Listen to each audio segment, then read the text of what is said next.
কাছে প্রশ্ন যে আপনাদের এত সুন্দর একটা অনুষ্ঠান, যখন ফাইনাল অনুষ্ঠানে যান পুরস্কার বিতরণ করেন, তখন আপনাদের মাধ্যমে যদি প্রথম পুরস্কার অথবা রানার্স আপ পুরস্কার সুন্দরভাবে আমাদেরকে ছবি তোলার সুযোগ করে দেওয়া হয়, তাহলে এই বিষয়টা আমরা আরো ফলো করে আমাদের মতো আমরা সেই ছবিটা আমরা তুলতে পারবো। কতটুকু সন্তুষ্ট আমাদেরকে আগের মতোই সহযোগিতা করে যাব। এবং আজকের এই যারা বিদেশ থেকে এই বিশ্বনাথের মানুষকে খেলাধুলার পাশাপাশি একটি বিনোদন দেওয়ার জন্য হবে, সেই টুর্নামেন্টের সেরা দর্শকদের পুরস্কার থাকতে হবে। আপনাদের কাছে দাবি সেরা দর্শক। আমরা দীর্ঘ 1 মাস অতিক্রম করে আসছি, দেখি ফাইনাল সমাপ্ত করতে পেরেছি এবং জনতা সঙ্গে শ্রীপুর সবাইকে আমরা লক্ষ টাকা ফুটবলের অর্থদাতাদের পক্ষ থেকে আমরা আপনাদেরকে ধন্যবাদ এবং সফল করে নেওয়ার সাধ্য কিন্তু আমাদের নেই। তো সেরা সফল হয়েছে যারা বাংলাদেশ এখানে যারা শ্রম দিয়েছে, সময় দিয়েছে, তাদের কারণে। বাংলাদেশে এখন নাই বললেই চলে। বর্তমান যুগে আমাদের বিশ্বনাথে যেভাবে খেলাধুলা এই বছর যেভাবে রেকর্ড সংখ্যক ফুটবল বলেন, ক্রিকেট বলেন বা আরো অনেক খেলাধুলার আছে, সবগুলাই যেন উজাড় করে বিশ্বনাথের মানুষ উদযাপন করতেছে বা খেলতেছে।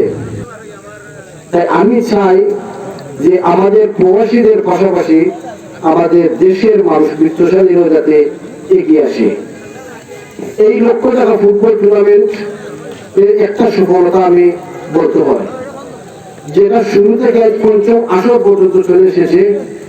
আর এই লক্ষ টাকার ফুটবলের মাধ্যমে কিন্তু আমি মনে করি বিশ্বনাথে খেলার প্রতিযোগিতা শুরু হয়েছে। আমরা সেটাই কিন্তু চেয়েছিলাম, কিন্তু আমরা সফল হয়েছি। আজ আমরা সবাই খুশি, কারণ আমরা বিনোদনের ব্যবস্থা পাচ্ছি। আমাদের বিশ্বনাথের লোকেল মানুষ তথা ছেলেদের মানুষ একটা সময় এসে খেলা দেখে এনজয় করতেছে, মনটাকে ফ্রেশ করে আবার বাড়িতে ফেলে যাচ্ছে। এই ধরনের ব্যবস্থা কিন্তু ছিল না।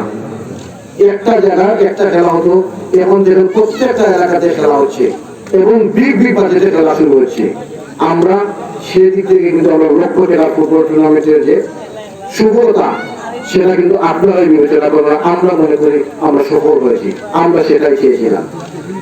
ইনশাআল্লাহ আমরা আগামী একটু ব্যতিক্রম ধর্মী নিয়ে আসবো, কারণ আমি গত টুর্নামেন্টে আমরা হীরামণি স্পোর্টিং ক্লাব জানাইয়া সেখানে আমি ঘোষণা দিয়েছিলাম যে আগামী নেক্সট খেলাটা হবে বিগ বাজেটের খেলা। ইনশাআল্লাহ তখন আমি কিন্তু আমার যা অর্থদাতা তাদের সাথে আমাদের মাধ্যমে আমি ঘোষণা দিয়েছিলাম, তারা কিন্তু সেটা সফল করেছে। এখন আমরা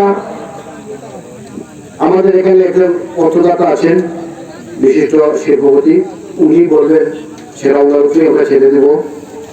যে জায়গায় গত বছর কিন্তু আমি একা ছিলাম, একলা একজন মানুষের মধ্যে একটা কিলোমিটার, এবার আমরা 7-8 জন মানুষ একটা কিলোমিটারে যারা উত্তর দিয়েছেন, সব 12 জন আমরা বাংলাদেশে উপস্থিত আছে। তো এরও আমরা একটা সফলতা। ভবিষ্যতে আরো যারা দায়ী আছেন এরও আমাদের অর্থদাতা আরো উনি এটা ঘোষণা দিবেন।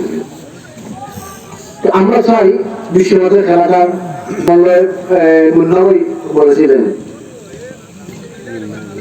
এই যে আমার এটা কিন্তু আমরা আমাদের যে বাংলাদেশের যারা দেশে যারা এটা পরিচালনা করতাম তাদেরকে উল্টোই আমরা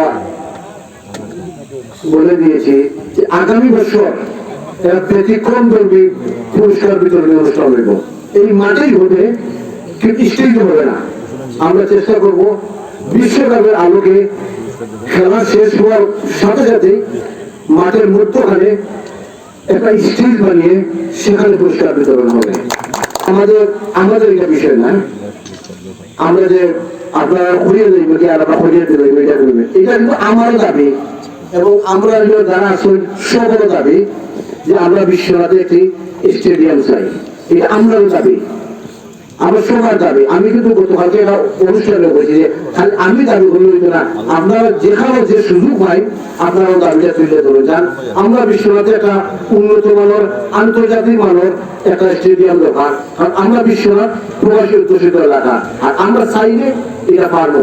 তো ইনশাআল্লাহ এই সুযোগ যদি আমাদের আসে আগামীতে, আমাদের মেয়র প্রার্থী আছেন, আমি একজন উপজেলা প্রার্থী, আগামীতে আমরা অভিভাবক আছেন, আমাদের প্রাণপ্রিয় নেত্রী তাসিনাথ গুলাম, তিনিও যদি একটা জায়গায় পৌঁছেন, ইনশাআল্লাহ আমরা চেষ্টা করবো তাদের সাথে আলাপ করে এই বিশ্বনাথের মানুষ যাতে একটা সুন্দর একটা স্টেডিয়াম পায়।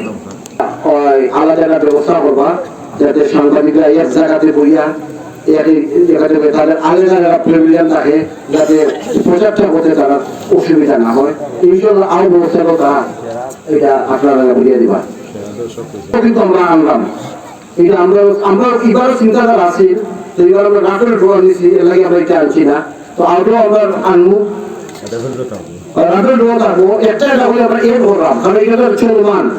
আপনারা যদি আমরা সহযোগিতা করেন, এই যারা সহযোগিতা করিয়া যায় যে একটা কোন বিশৃঙ্খলা একটা সুন্দর একটা টুর্নামেন্ট আমরা উপহার দিতে পারি, এই লক্ষ টাকার ফুটবল কিন্তু কোনদিন বন্ধ হইতো নাই, এটা চলমান থাকবো। আর আমরা লোকে আমরা আগামীতে সুন্দর টুর্নামেন্ট আমরা আয়োজন করবো। আর বেলু যেটা আছে আমরা কাছে অলরেডি অনেকে আমরা প্রস্তাব দিয়েছিলেন, প্রস্তাব আছে, কয়েকটা প্রস্তাব হয়ে আছে যে ভাই আপনারা ধোকা আমরা সর্বোচ্চ দিয়ে আমরা এটা সফল হওয়ার চেষ্টা করবো। এটা আমরা কিন্তু তারা বলছি যে পরবর্তীতে আমরা যে একটা